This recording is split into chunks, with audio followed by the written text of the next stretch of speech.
The Middle East Green Initiative is the creation of His Royal Highness the Crown Prince, Prime Minister Prince Mohammed.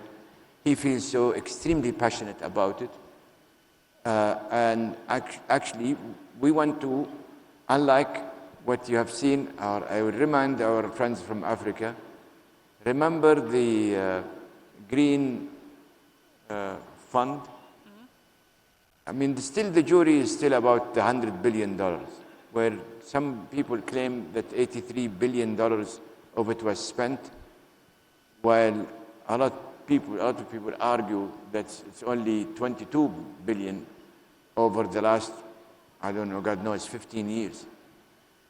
We have now an issue with regard to loss and damage, and the jury is still out.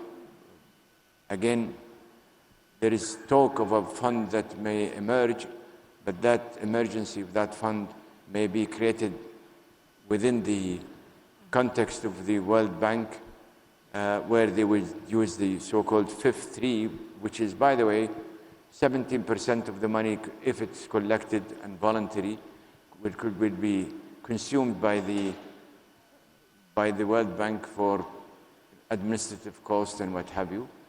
But again, this is the kind of jargon that people are familiar with in Africa.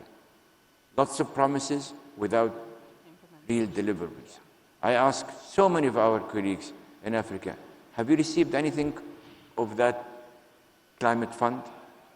I have yet to see somebody who say, I felt it, or I saw it, or I saw, more important, the impact of it.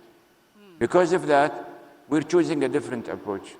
As Saudi Arabia, as Minister Jad'an was saying a while ago, we have our own tools, we have our own organization, we want to do it bilaterally, we want to make sure that we become accountable for what we promise, and we want to see the deliverables of what we have promised. Right. There is nothing much better than doing it directly instead of going through the illusions of these so-called international efforts that really go down the drain without people having it, touching it, feeling it.